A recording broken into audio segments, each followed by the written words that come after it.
300 millones de años. Segunda parte. El planeta humano.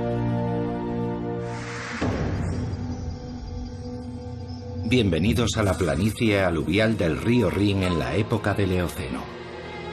10 millones de años después de que el impacto de un cometa devastara nuestro planeta y Europa migrara más al norte. En los climas subtropicales, los mamíferos se habían convertido en los dueños de la tierra.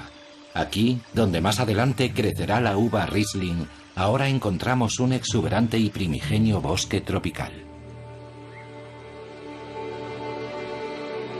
La mitad de los grupos de mamíferos que existen en nuestro mundo ya estaban presentes aquí.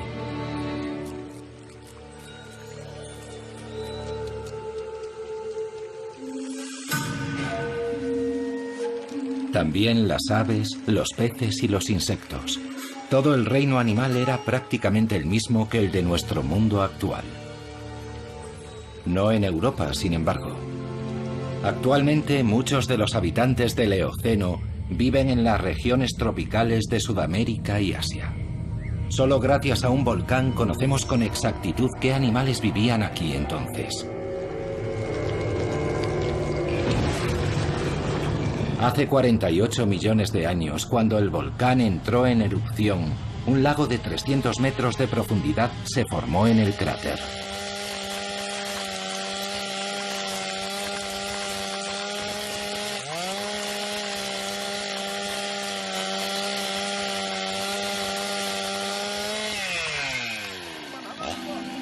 Las plantas y los animales desaparecieron en las profundidades, pero se conservaron intactos en las pizarras bituminosas.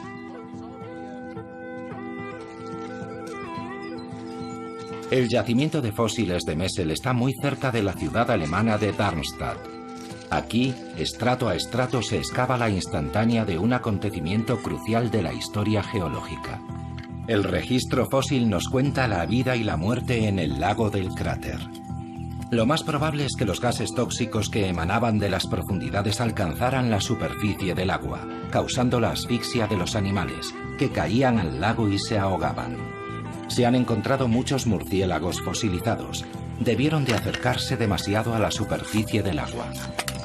En la actualidad, el yacimiento de Messel es Patrimonio de la Humanidad de la UNESCO y una ventana excepcional a la Europa prehistórica. Fue aquí donde se encontró la mano de un primate más antigua.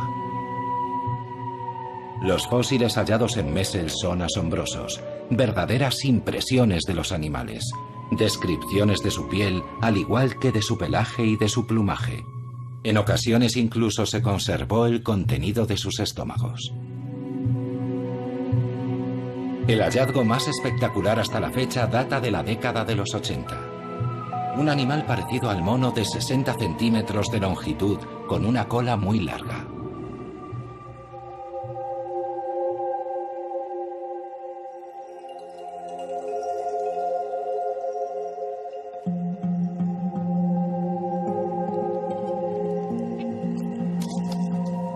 Probablemente esa criatura también fue víctima de los gases venenosos, como el resto de los animales descubiertos en el yacimiento.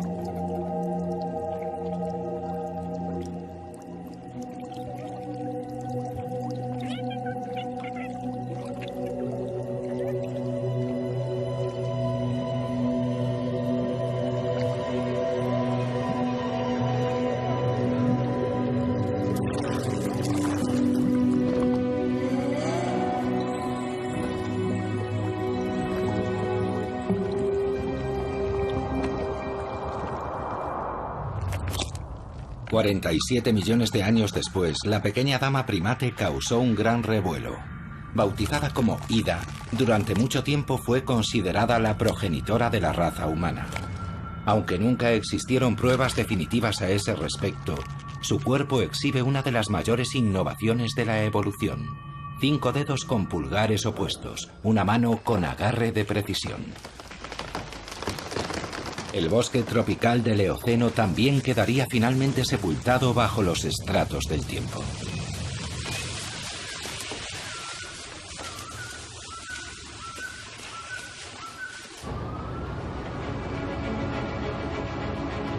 Ahora, cada vez que arañamos la superficie podemos atisbar fugazmente la prehistoria. Aquí, donde las excavadoras sacan el último lignito del subsuelo, antaño crecían bosques vírgenes junto al mar.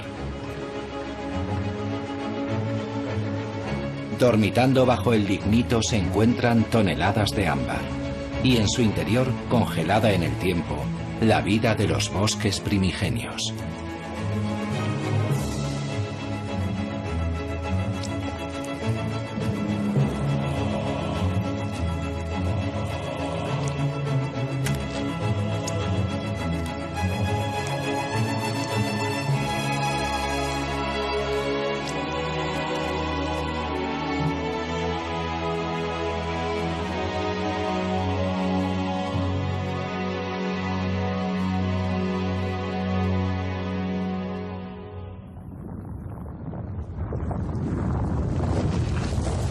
Gran parte de Europa occidental estaba cubierta por una capa reciente de hielo.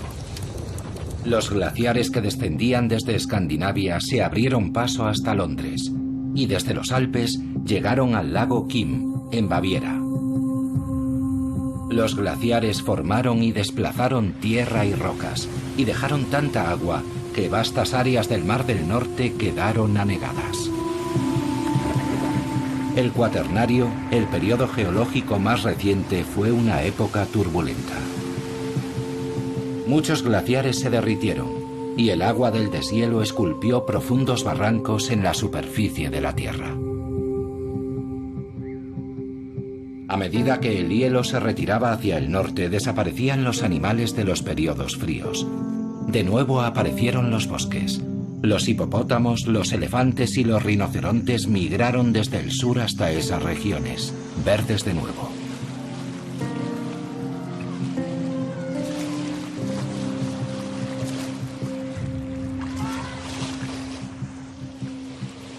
Los ciervos y los elefantes eran vecinos en los afluentes del primitivo Rin.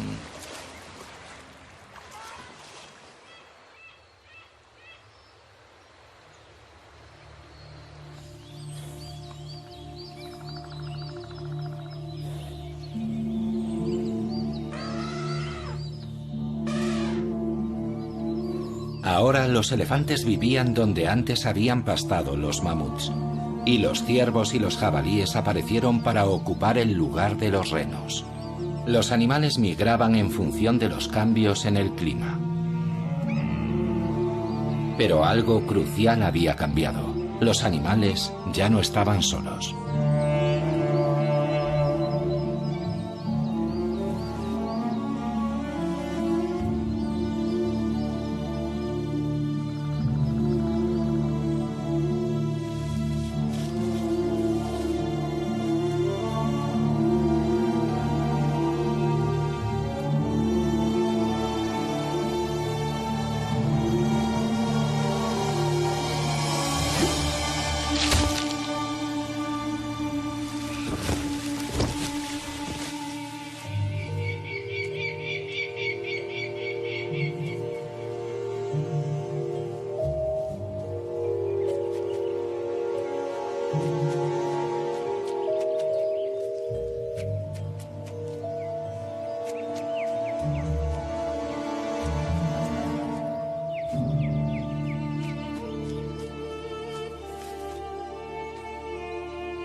En octubre de 1907, el peón Daniel Harman hizo un hallazgo asombroso.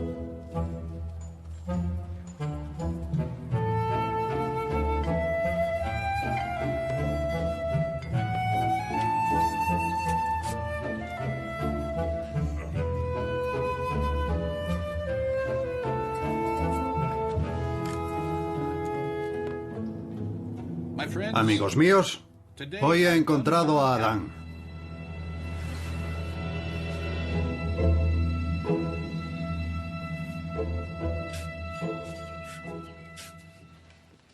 Pocos días después, un antropólogo visitó aquella cantera de arena. Durante 20 años el investigador había pagado a aquellos trabajadores para que buscaran huesos para él.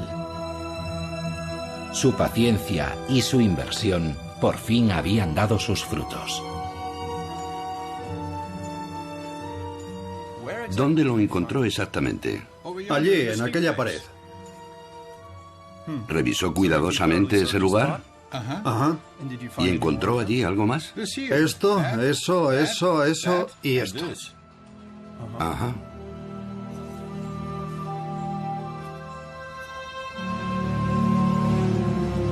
La mandíbula pertenecía a un antepasado del neandertal. Recibió el nombre de Homo heidelbergensis. La era del hombre había comenzado.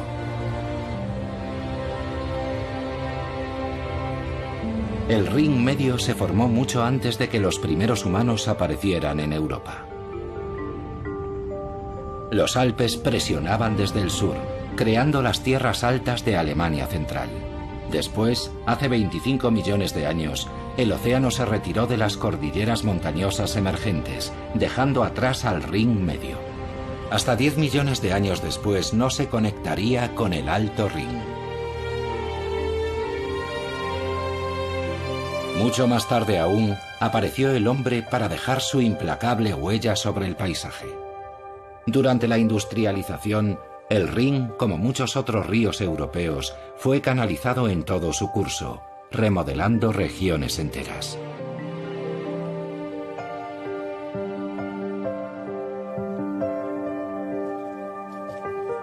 Los romanos llevaron el arte de la viticultura al sur de Francia, a Alemania, a Italia y a España. Ellos pusieron los cimientos del éxito del Riesling, el Merlot y el Cabernet.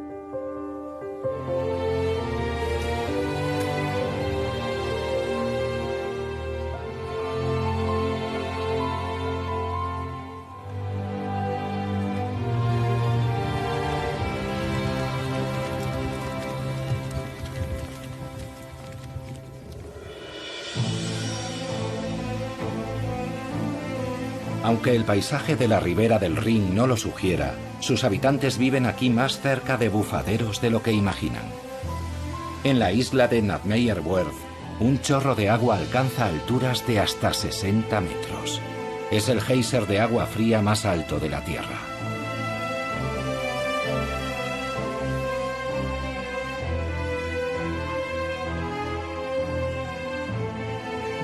No muy lejos del geyser hay un antiguo cráter, el lago Lachar.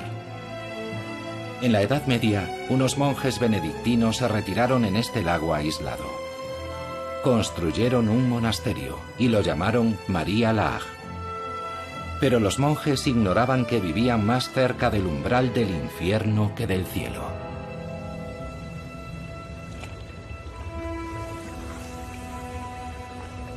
Los volcanes extinguidos de la región de Eifel en Alemania pueden volver a entrar en erupción en cualquier momento, igual que los supervolcanes de Italia.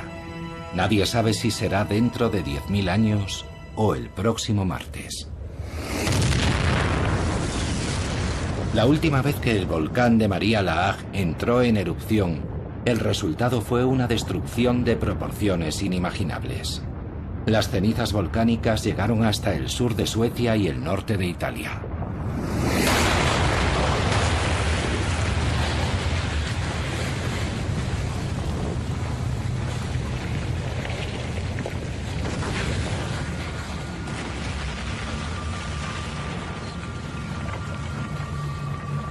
Durante días, las avalanchas de lava candente y las cenizas inundaron los valles, creando un muro de 30 metros de altura que contuvo las aguas de los ríos Rin y Mosela durante muchas semanas.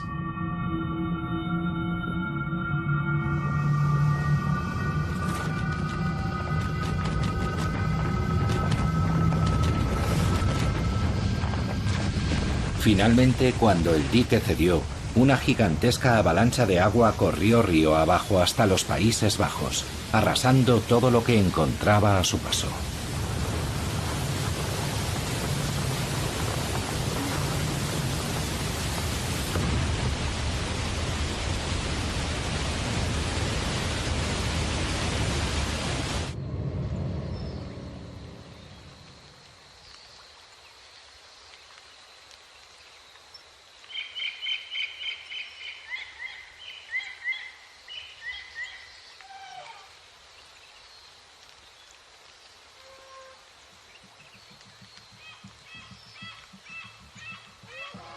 Mucho antes de aquella devastación, un ancestro del ser humano actual vivió en una extensa región de Europa y de Oriente Próximo.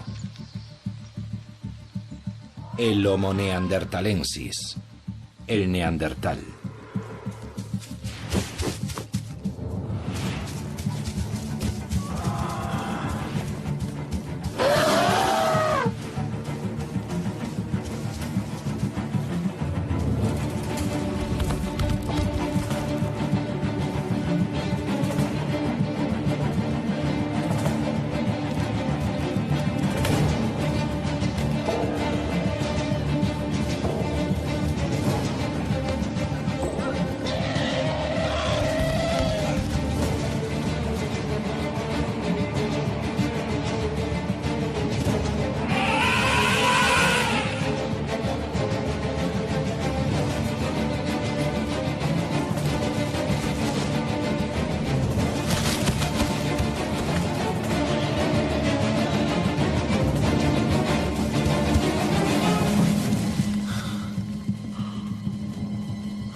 Hace más de 200.000 años, esta especie humana ya se había desarrollado en Europa.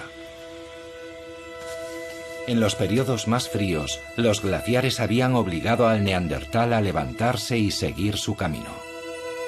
Pero finalmente la especie consiguió adaptarse al frío. Durante mucho tiempo se pensó que el neandertal era inferior al hombre moderno en todos los aspectos, pero no es así. Los neandertales sabían encontrar refugios seguros y los mejores territorios de caza.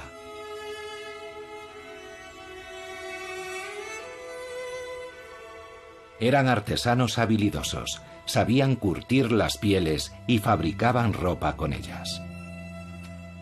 Los neandertales vivían en pequeños clanes diseminados por zonas muy extensas.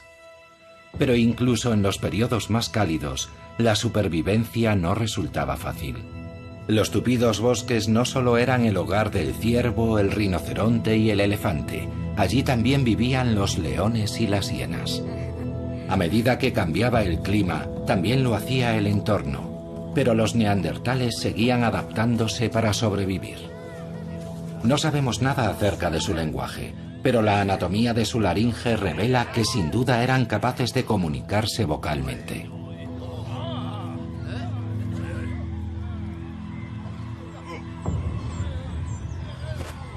Sus herramientas para cazar eran ya mucho más avanzadas que las del Homo heidelbergensis. Usaban una especie de cola hecha de resina de abedul para sujetar sus afiladas puntas de pedernal a sus lanzas. Una invención brillante. Las evidencias muestran que los neandertales cuidaban de sus enfermos y enterraban a sus muertos. Aún se sigue especulando acerca de por qué el neandertal finalmente desapareció de la faz de la Tierra hace 30.000 años. Durante mucho tiempo se pensó que nosotros descendíamos de los que habían derrotado a esos primitivos, pero al parecer no todos los encuentros entre ellos fueron violentos. El hecho es que compartimos con ellos una porción, aunque muy pequeña, de nuestro material genético. El neandertal sigue viviendo dentro de nosotros.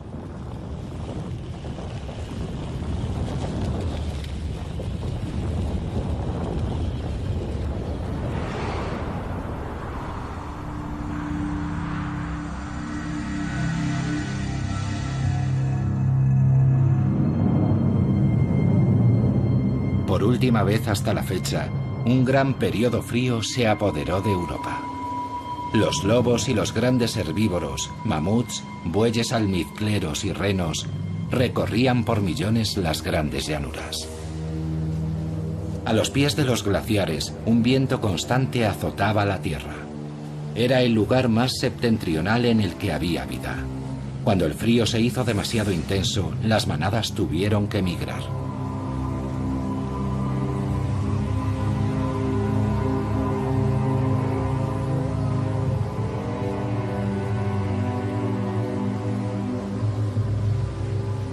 Los lobos seguían a las manadas a todas partes, y no eran los únicos.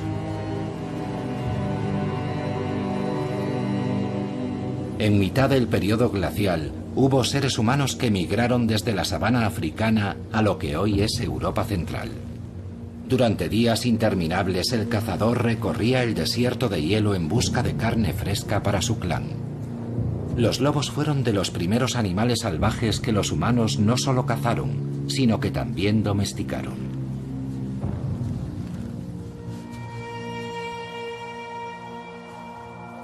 La vida de los cazadores estaba dictada por la migración de las manadas.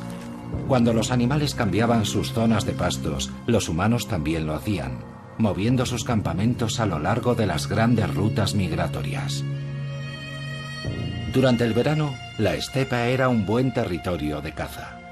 Pero era casi imposible seguir el rastro de los animales durante el invierno, cuando la nieve y el viento borraban sus huellas y desaparecían bajo el manto de nieve.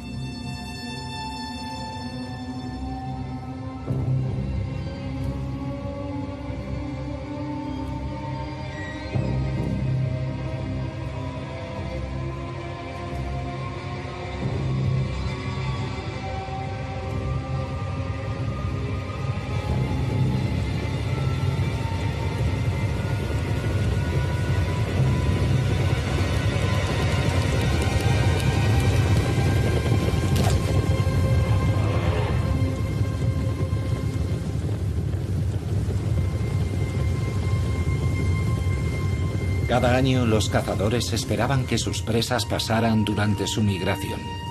Pero las grandes manadas empezaron a desaparecer lentamente y nunca regresaron.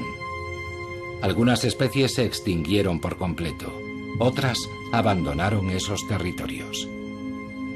Durante mucho tiempo el ser humano cargó con la culpa de la desaparición del mamut y de los megalóceros. Pero un puñado de cazadores no pudieron ser los responsables de la extinción de esas especies. El aumento de las temperaturas parece la explicación más plausible de la desaparición de los animales. El final de la edad de hielo marcó el inicio de un nuevo periodo geológico, porque solo después de que los glaciares se derritieran, Europa empezó a ser el lugar que hoy conocemos.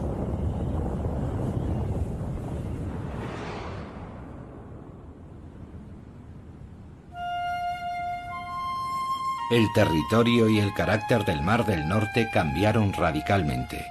Avanzó más y más hacia el sur, inundando las grandes planicies que antes ocupaban las regiones de los glaciares.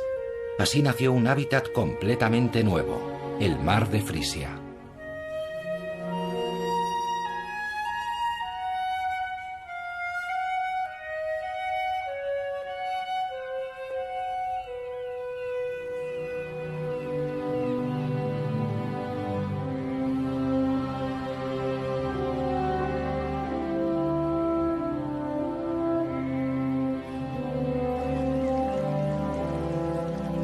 Arenas de grano fino, lodo gris y marrón y aguas turbias hasta donde alcanza la vista. Eso es todo lo que el Mar del Norte tiene para ofrecer. Y aún así, el desierto de hielo de hace siglos se convirtió en un hábitat rico y diverso. 2 veces al día las mareas inundan el Mar de Frisia con sus aguas ricas en nutrientes. El lodo ofrece protección y alimento. Bajo la superficie del fango prolifera la vida. Esta es la guardería de muchos peces que crecerán y vivirán en el Mar del Norte. También el lumpo desova aquí. El macho se deja la piel para proteger sus huevas.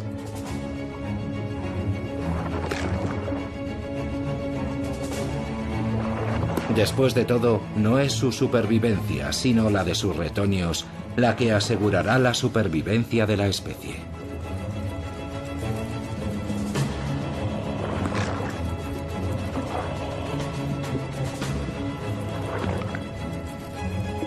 Cuando las huevas eclosionan, las larvas permanecen durante algún tiempo en las aguas poco profundas antes de aventurarse en mar abierto. A menudo en las playas aparecen los cadáveres de los padres, muertos por agotamiento.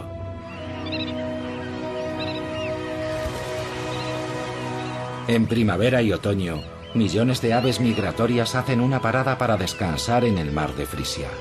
La región acoge la mayor población de aves de toda Centroeuropa. La edad de hielo creó una isla de vida.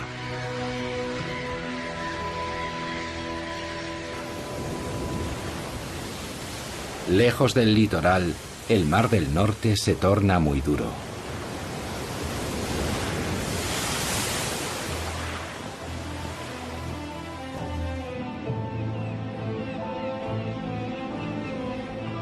Entre su violento oleaje se alza en el mar la isla de Helgoland. Hace unos 250 millones de años, la isla roja aún formaba parte de un desierto. Es la única escala posible en muchos kilómetros para las aves de paso que necesitan descansar. Una vez al año, los acantilados de Helgoland ofrecen a miles de aves marinas un lugar perfecto para criar a sus polluelos.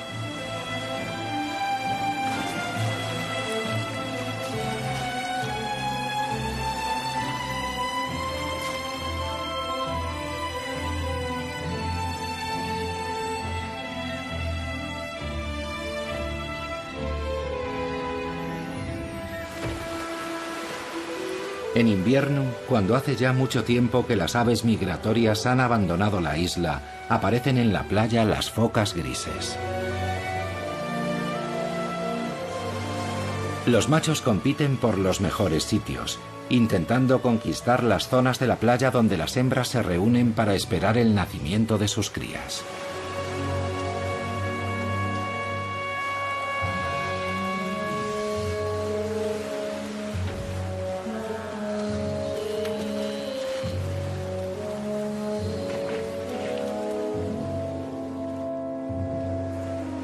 Poco tiempo después de dar a luz, comienza la época de celo de la foca gris. Uno tras otro, los machos aparecen en la orilla y compiten por ser los mejores en la batalla por la reproducción.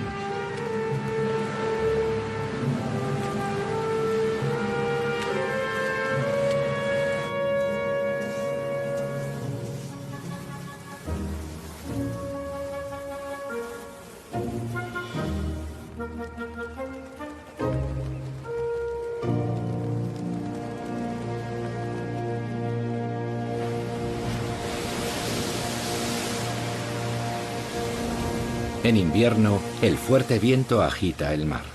Las altas olas se estrellan contra los acantilados y contra la playa, arrastrando piedras y arena hacia otros lugares. El ser humano intenta detener el proceso.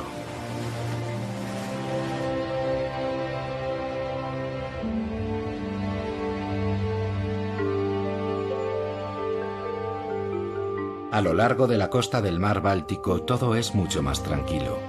Aquí, la edad de hielo excavó una cuenca y la llenó de agua del deshielo, creando el mar Báltico y un extenso cinturón de marismas y llanuras arenosas, ni tierra firme ni mar.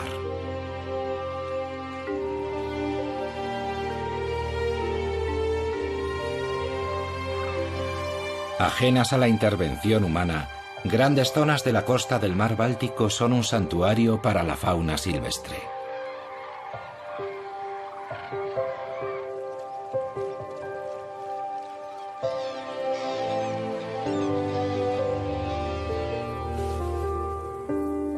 El extenso cinturón de las marismas es un refugio perfecto para el aguilucho lagunero, que anida y cría a sus pequeños en el suelo.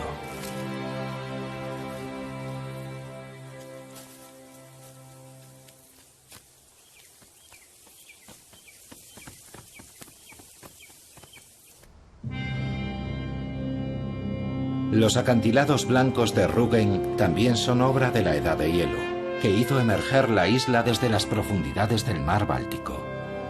La roca cretácica de los acantilados se formó en la era de los dinosaurios, como resultado de la acumulación de diminutos esqueletos del plancton. Bajo la presión de los glaciares, ese material creció, dando lugar a estos característicos acantilados blancos. El período cálido cubrió sus paredes con una fina capa de material vegetal. Las raíces de las plantas se aferran al sustrato blando. Sin esa cubierta vegetal, el oleaje y la lluvia hubieran hecho desaparecer por completo la isla hace mucho tiempo.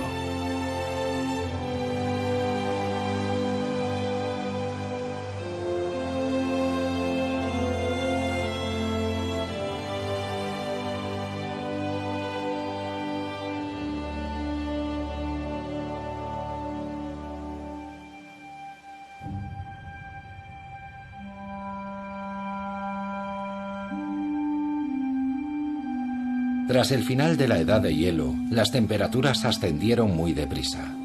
Los bosques regresaron y con ellos los animales que conocemos hoy.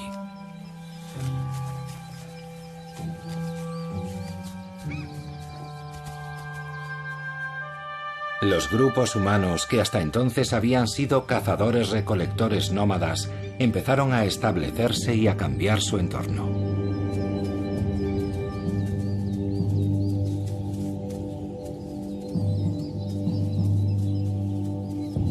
Pero mientras la civilización daba sus primeros pasos, comenzaron a aparecer conflictos completamente nuevos.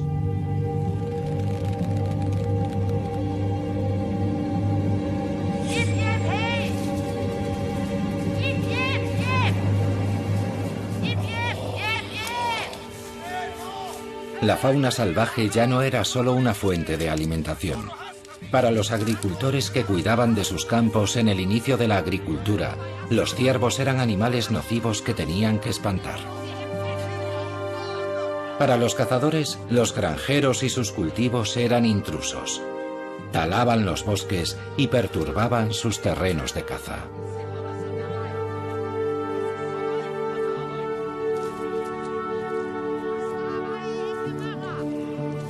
La agricultura, sin embargo, finalmente se impuso. Y con la así llamada Revolución Neolítica, el ser humano comenzó un proceso dirigido a adaptar la naturaleza a sus propias necesidades.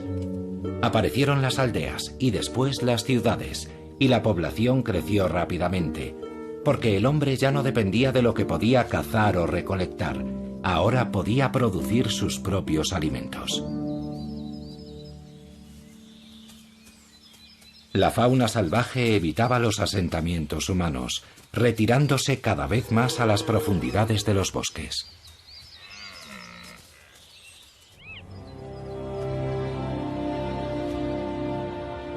Hoy, las extensas marismas abiertas ofrecen muy poca protección.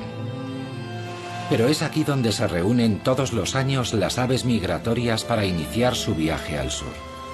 Estas tierras llanas y prácticamente sin árboles proporcionan una buena visión a las aves predadoras, tales como el aguilucho lagunero, que intenta aprovechar al máximo la situación antes de que partan los visitantes veraniegos.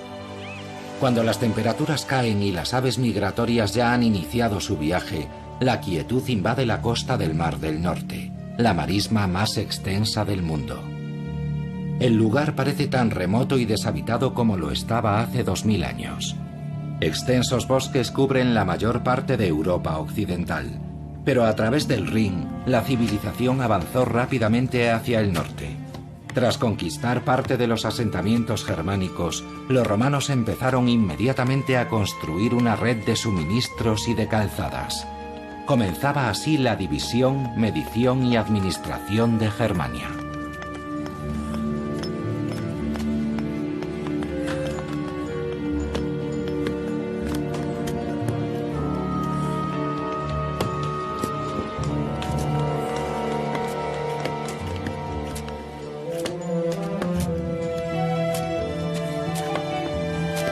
Gracias a una sofisticada técnica de medición, las calzadas romanas atravesaban el paisaje en perfecta línea recta.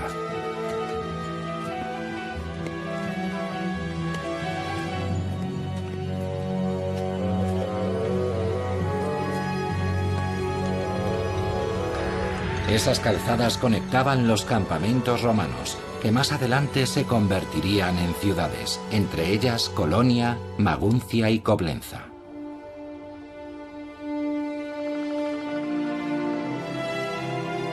Lejos de los transitados caminos que construyeron los romanos, la Alemania de hoy en día está poco poblada.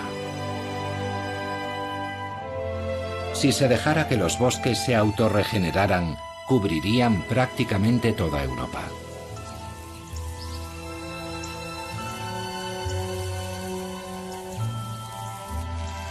Pero donde viven e intervienen los seres humanos, los huertos de árboles frutales, los campos y los pastos han ocupado gran parte de las áreas forestales.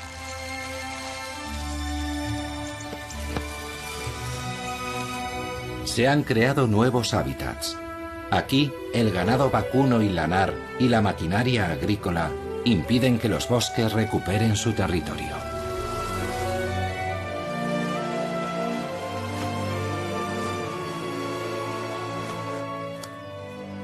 A las cigüeñas les gusta estar muy cerca de los asentamientos humanos y se benefician de una masacre que tiene lugar regularmente, recogiendo suculentos bocados en el campo tras la batalla.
La humanidad se abre camino una y otra vez para ocupar su lugar en la naturaleza.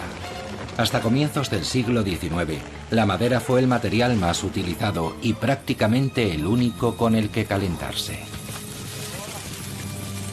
Regiones enteras fueron deforestadas. En aquella época, los osos casi habían desaparecido.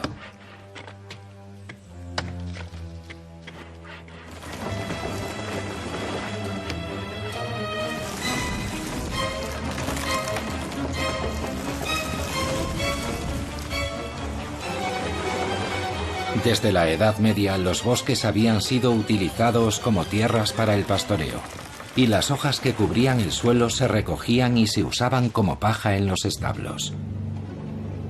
La madera y el carbón proporcionaban la energía para calentar los hornos de las industrias de la sal, el hierro y el vidrio. Aparecieron más y más carboneras de leña para fabricar carbón vegetal, muy necesario para alimentar la incipiente industria.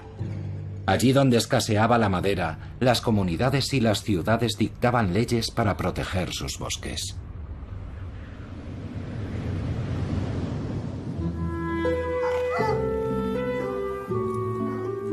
También la aristocracia tomó medidas para frenar la deforestación. La aristocracia rural reclamó extensas áreas forestales y adoptó medidas para conservar los bosques y la fauna salvaje. Pero no por convicciones ecológicas. Los cazadores querían salvar sus imponentes cotos de caza de la destrucción. Sin el deporte de la caza de la nobleza acaudalada, el paisaje alemán hoy sería muy diferente.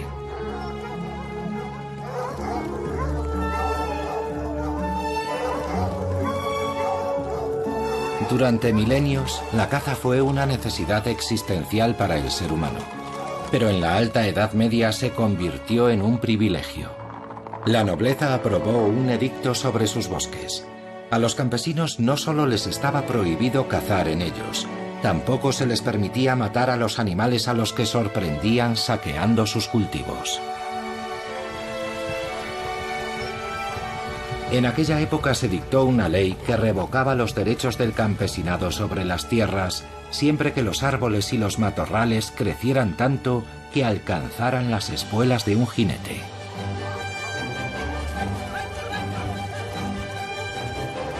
Actualmente la caza no solo sirve para controlar la población de animales, también es una actividad recreativa muy popular.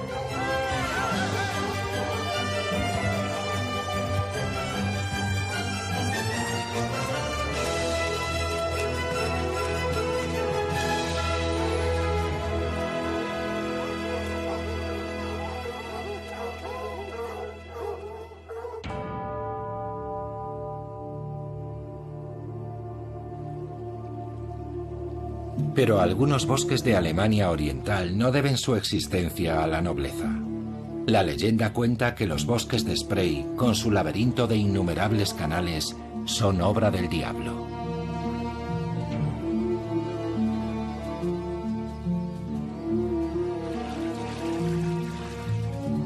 De hecho, esta madeja de agua y bosques es un legado de los glaciares de la Edad de Hielo.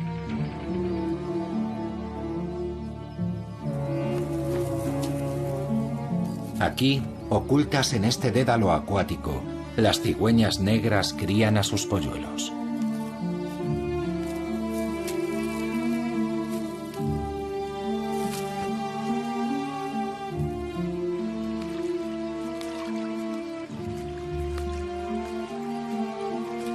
Se alimentan de pequeños peces y ranas que tienen que compartir con las serpientes.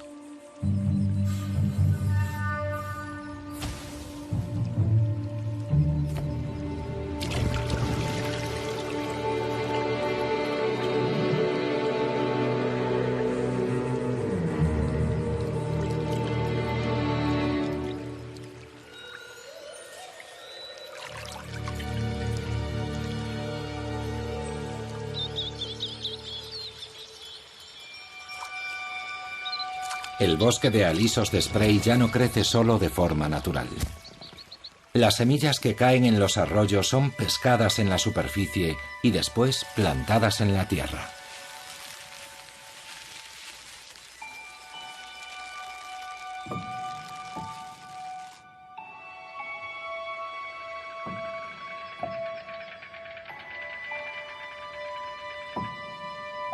El bosque actual de Spray ya no guarda ningún parecido con su antepasado primigenio.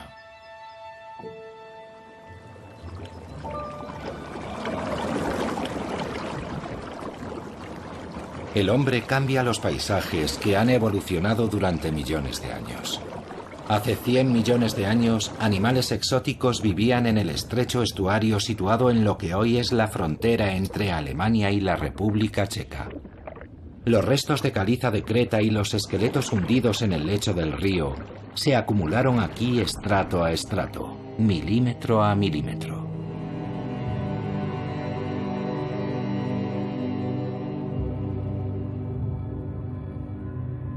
Esa creta, junto con la arena y las rocas depositadas por el viento y el agua, se acumularon formando espectaculares acantilados de arenisca.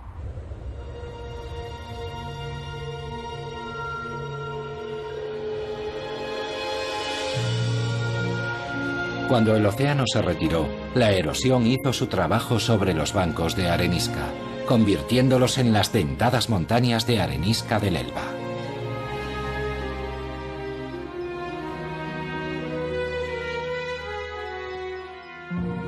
Recorrer estas paredes de piedra, entre los diferentes estratos rocosos, es como un viaje en el tiempo a través de las eras geológicas del continente europeo. Y su construcción continúa, a medida que los arroyos y cascadas cambian continuamente la pared de roca.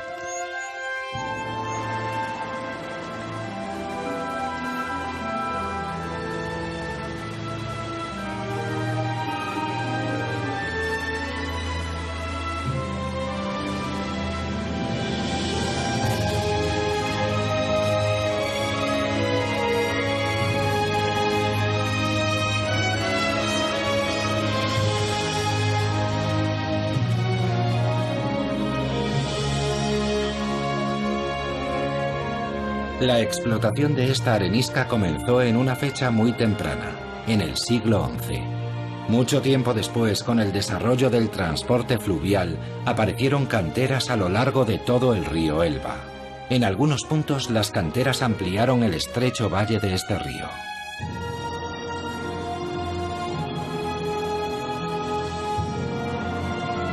Roca a roca, la piedra era cortada y extraída de la cantera. Los bloques de arenisca viajaban por el Elba para edificar los muros de numerosos y espléndidos edificios civiles y religiosos en todo el mundo.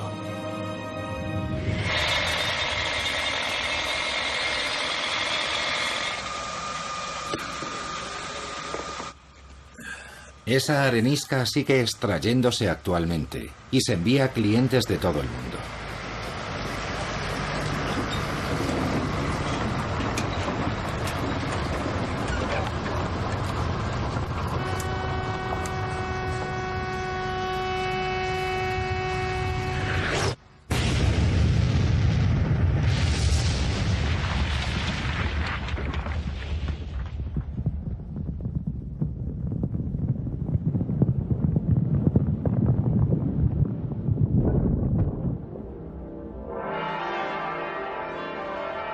Los maestros de obras de Dresde, del pasado y del presente, han erosionado las montañas del Elba. Para la reconstrucción de la histórica Frauenkirche, la iglesia de Nuestra Señora, regresaron una vez más a las viejas canteras de arenisca. El ayuntamiento de la ciudad de Hamburgo está construido con piedra del Elba, al igual que otros muchos edificios de este paisaje urbano. Los halcones también anidan aquí, como lo hacen en los riscos de las montañas de arenisca del Elba.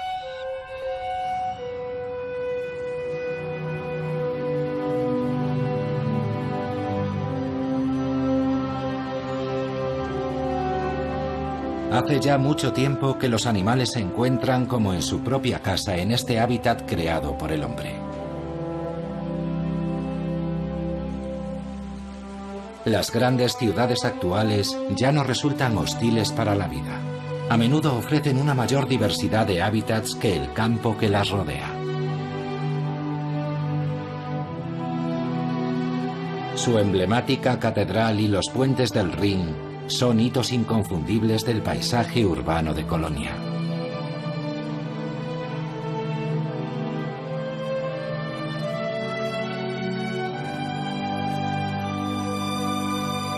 Turistas, hormigón y atascos de tráfico. Resulta difícil imaginar animales aquí. Pero los centros urbanos no solo atraen a los seres humanos. Animales inmigrantes llegados de todo el mundo han encontrado en la metrópolis un nuevo hogar, añadiendo color y variedad al escenario. Nuestras ciudades contemporáneas ponen punto final de momento al largo y transformador viaje de Europa.